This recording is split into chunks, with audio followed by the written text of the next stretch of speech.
reparou que o pouco e o pequeno são geralmente desprezados e menosprezados? Neste vídeo eu irei meditar com você que há sim valor, há sim importância e há sim beleza naquilo que é pouco e naquilo que é pequeno. Temos a tendência de supervalorizar a fartura, a abundância e de rebaixar, de depreciar a escassez, o minguado, o pouco.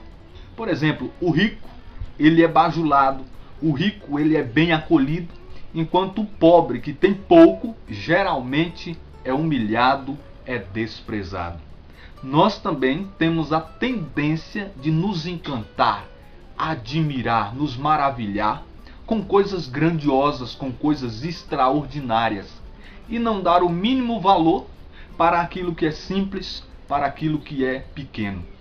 Então, vivemos nessa cultura de desvalorizar o pouco e valorizar o muito, de desprezar o pequeno e exaltar o grande. Nós queremos sempre os primeiros lugares, nós queremos ser os primeiros e não os últimos, queremos ser os grandes em vez dos pequenos, e isso vai totalmente ao contrário da lógica do Evangelho, porque Jesus falou: aquele que quiser ser grande, torne-se o servidor. Não sente nos primeiros lugares, sente nos últimos.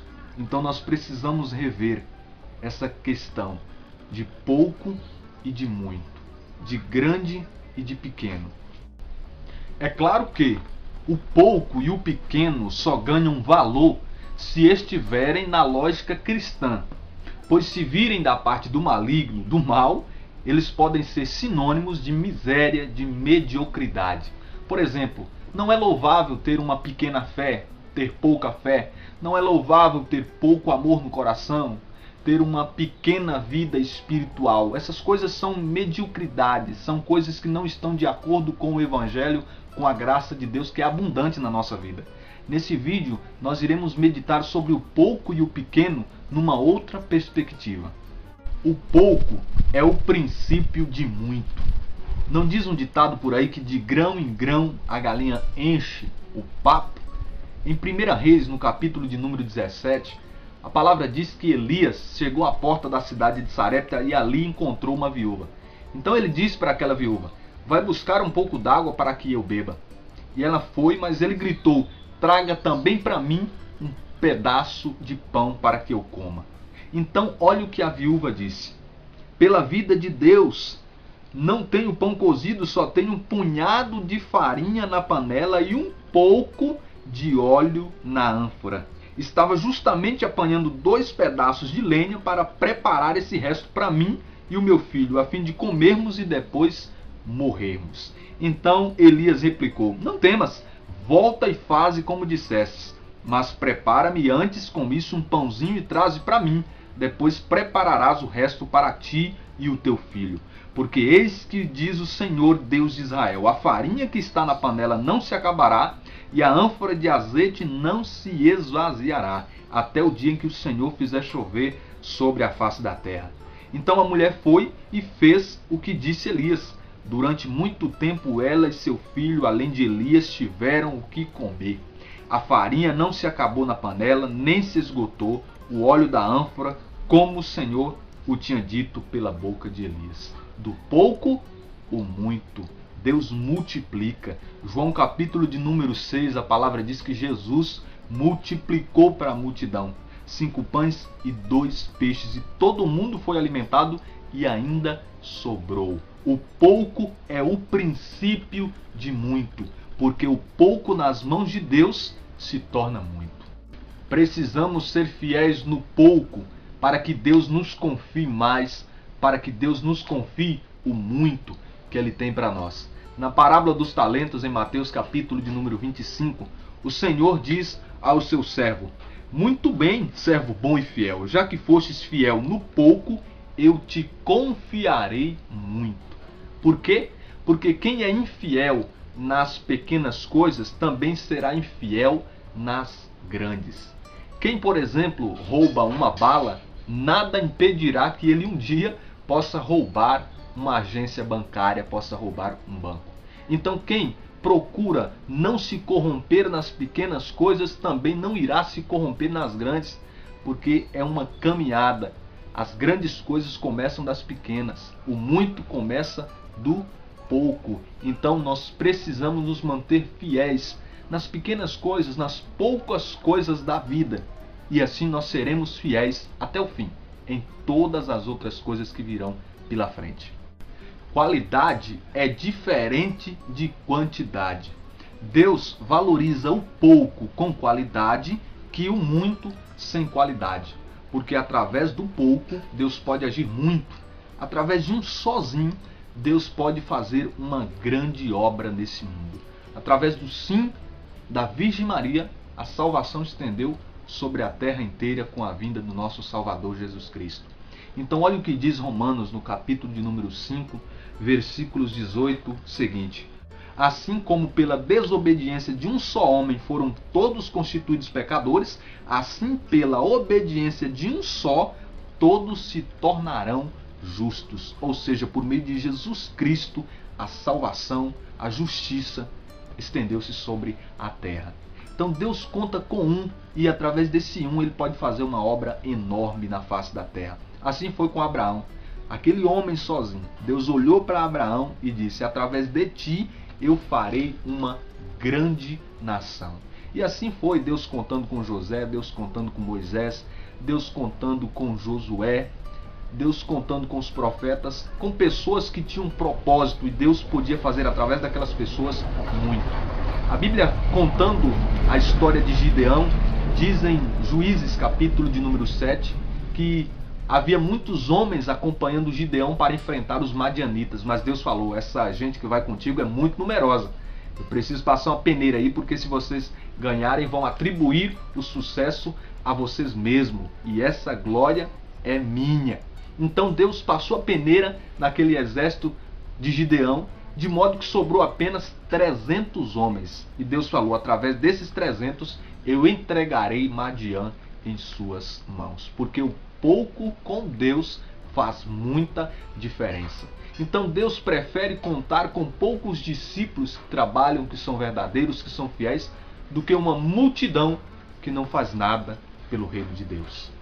Antes sermos uma minoria vivendo a palavra, seguindo a Jesus de verdade, do que sermos uma grande quantidade que não faz diferença alguma, que não faz a vontade de Deus. Lucas capítulo de número 12 diz que uma multidão apertava em torno de Jesus. Mas no versículo 32 Jesus diz algo interessante. Jesus diz: não temas, pequeno rebanho, porque foi do agrado de Deus dar-vos o reino dos céus. Perceba que há uma contradição aí. Primeiro há uma multidão, depois Jesus se refere a um pequeno rebanho. Por quê? Porque Jesus olha além das aparências. Jesus não se engana com quantidade. Ele sabia que no meio daquela multidão haviam poucos que verdadeiramente estavam ali por causa de Jesus, por causa da salvação. Mateus capítulo 7, versículo 13: entrai pela porta estreita, porque larga é a porta e espaçoso o caminho que conduz à perdição, e numerosos são os que por aí entram. Muitos são os que por aí entram. Estreita, porém, é a porta e apertado o caminho da vida, e raros são os que por aí entram. Poucos são os que encontram essa porta, os que seguem por esse caminho. Mateus 22,14: muitos são chamados, porém poucos são os escolhidos. Em qual desses grupos nós queremos permanecer? Nós queremos permanecer apenas na multidão ou nos discípulos? Nós queremos fazer parte apenas dos chamados ou nós queremos fazer parte dos escolhidos? João capítulo 6 diz que Jesus pregou sobre o pão da vida, mas os discípulos acharam que aquele discurso de Jesus era muito duro e muitos abandonaram Jesus. Então Jesus voltou-se para a minoria, para os 12, perguntou: vocês também querem ir? E Pedro tomou a frente e disse: para quem iremos, se somente tu tens palavras de vida eterna? Então, que sejamos a minoria, mas que sejamos verdadeiros. Precisamos sermos pessoas contentes, pessoas gratas a Deus. Nós ficamos muitas vezes sonhando com a fartura e nós esquecemos de agradecer pelo pouco que nós temos. Porque antes pouco do que nada. E tem um ditado por aí muito certo que diz também: o pouco com Deus é muito, e o muito sem Deus é nada. São Paulo era alguém grato. Filipenses capítulo 4, Paulo diz: eu sei viver tanto na penúria quanto na abundância. Meus irmãos e irmãs, há muita gente maldizendo na fartura, enquanto outros estão agradecendo pelo pouco que tem. Tem muita gente chorando de barriga cheia, enquanto outros estão agradecendo de barriga vazia. Irmãos, existe também muita gente que tem muito e estão zombando de quem tem pouco, ou estão na soberba e no orgulho. Porque eles têm muito, eles olham para quem tem pouco e zombam. Mas cuidado, essas pessoas podem perder tudo que têm da noite para o dia, como está na parábola de Lucas, capítulo de número 12. O ter muito corrompeu os corações de muitos. Então é preciso termos esse espírito de desprendimento.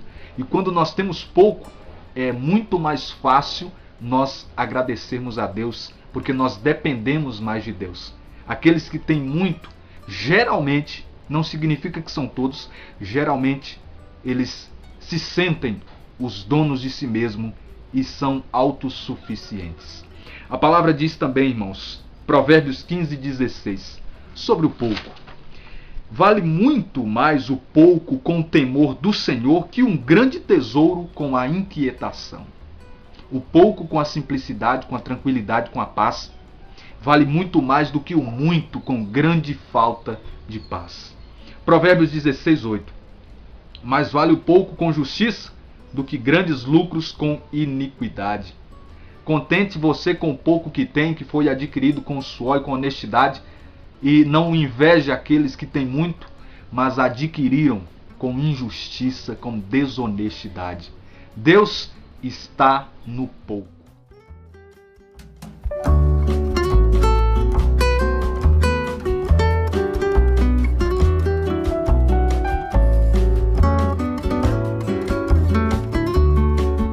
O pequeno.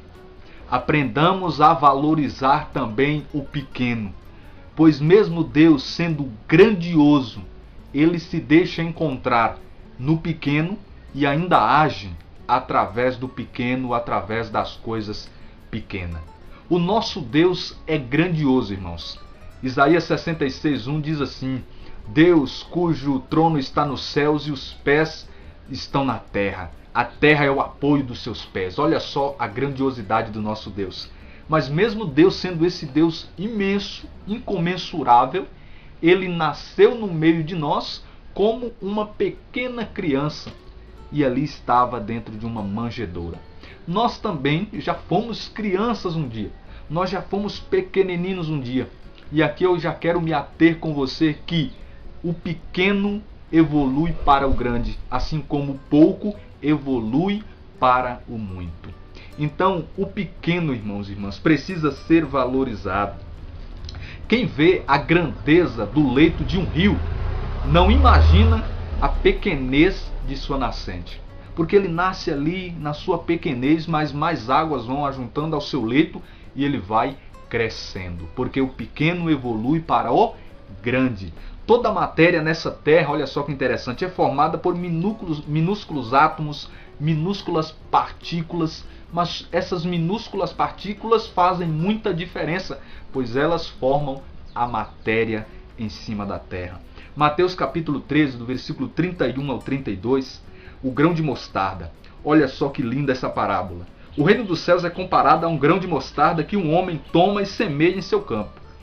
É esta a menor, preste atenção, de todas as sementes, mas quando cresce torna-se um arbusto maior que todas as hortaliças, de sorte que os pássaros vêm aninhar-se em seus ramos. O reino de Deus começa nessa singeleza, mas vai crescendo. As pessoas que olham a primeiro instante para o reino de Deus Para aqueles 12 apóstolos, para Jesus caminhando naquelas ruas empoeiradas, dizia: isso não vai a lugar nenhum, isso não vai dar nada. Mas o reino de Deus hoje expandiu-se por toda a terra. E muitas pessoas estão se abrigando debaixo da sombra dessa grande árvore. Em 1 Reis capítulo 18, o servo de Elias olha para o horizonte e vê uma nuvem do tamanho da mão de um homem, diz ele. Mas daquela pequena nuvem cobriu todo o céu de nuvens negras e caiu uma forte chuva. De uma pequena nuvem, o céu inteiro se cobriu e a chuva caiu. Porque o pequeno evolui para o grande. Então, irmãos, o que está pequeno pode crescer e pode evoluir. Não menospreze o pequeno, pois ele evolui. Jó capítulo 8, versículo 7. Olha que lindo. Teu começo parecerá pouca coisa diante da grandeza do que se seguirá. Teu começo parecerá pouca coisa diante da grandeza do que se seguirá. É uma certeza que Deus escolhe os pequenos e usa dos pequenos e fracos para a sua glória. 1 Coríntios 1, 27 diz que Deus escolheu no mundo os fracos para confundir os fortes. Aparentemente, aqueles que são coisa alguma, aqueles desprezíveis no mundo, Deus o escolheu para fazer diferença no mundo e confundir aqueles que pensam que são alguma coisa. E quando nós olhamos para a história de Davi, nós percebemos que isso é uma grande verdade. Samuel chega até a casa de Jessé e o primeiro que ele vê é Eliabe, o irmão de Davi. E no seu íntimo ele pensa: certamente esse é o ungido do Senhor. Mas Deus o repreende no seu íntimo dizendo: não te impressiones, Samuel, pela bela aparência desse aí e pela sua alta estatura. O cara era grande, o cara era alto. E assim, Jessé passa diante de Samuel todos os seus 7 filhos, mas Deus não confirma que é algum daqueles. Nenhum daqueles era o escolhido de Deus. Então Samuel diz: resta mais algum? E Jessé confessa: resta o menor, que está pastoreando as ovelhas. Davi é trago e Davi é escolhido. O menor entre os irmãos é escolhido por Deus. E Davi, o menor de todos, escolhido por Deus, é o pequeno que enfrenta o enorme Golias, que vence Golias com uma pequena arma, com uma pequena pedra. Porque Deus usa dos pequenos para destruir os fortes. Meus irmãos e irmãs, em Juízes, no capítulo de número 6, nós lemos a história de Gideão. E olha só o que diz a palavra sobre ele. No versículo 14 do capítulo 6 está escrito: então o Senhor, voltando-se para ele, disse: vai, com essa força que tens, e livra Israel dos madianitas. Porventura não sou eu que te envio? Ó Senhor, respondeu Gideão, com que livrarei eu Israel? Minha família é a última de Manassés, e eu sou o menor da casa de meu pai. Mas o Senhor responde: eu estarei contigo, e tu derrotarás os madianitas como se fossem um só homem. Porque Deus capacita o pequeno, capacita o fraco. Nós estamos debaixo de sua força. Então, não se sinta inferior por ser pequeno, por ser menosprezado, e também não desprezem os pequenos, pois Deus usa dos pequenos. Valorizemos as pequenas coisas da vida, as pequenas experiências, pois delas se tiram muitas lições, muitos aprendizados, muitos benefícios. Tem muita gente que fica tão impressionada com as coisas grandes da vida que acaba desprezando as coisas pequenas. Tem muita gente que quer chegar lá em cima, mas não querem dar o primeiro passo no primeiro degrau. Querem chegar lá em cima, mas não querem experimentar as pequenas experiências. Querem chegar lá em cima, mas não querem enfrentar a escada. Querem subir de elevador, que é mais fácil. Quando nós meditamos na história de José, primeiramente José cuida da casa de Potifar e dos bens de Potifar. Depois José é preso e dentro da cadeia é ele quem zela da cadeia e dos presos. Mas por último, José se torna o governador do Egito. Mas antes de ser o governador do Egito, José precisou cuidar da casa de Potifar. José precisou levar marmita para os irmãos no campo. José precisou cuidar dos presos. Ele valorizou os pequenos momentos, os pequenos começos. Valorize. Encerro dizendo que é preciso valorizarmos os pequenos momentos da vida e sermos felizes com esses pequenos momentos da vida. Não esperemos o Natal, o Réveillon, uma confraternização para sermos felizes, para nos alegrarmos, mas nos alegremos com pequenas manifestações de carinho, em pequenos momentos, num reencontro, num abraço, num sorriso. Zacarias capítulo 4, versículo 10 nos ensina a não desprezar os pequenos momentos, os pequenos acontecimentos. Então, tenha um olhar diferente sobre o pouco, sobre o pequeno. Deus sim pode estar no pouco, Deus sim pode estar no pequeno, usar do pouco e usar também do pequeno. Esse foi o nosso vídeo, fique com Deus, Deus abençoe a sua vida e até breve.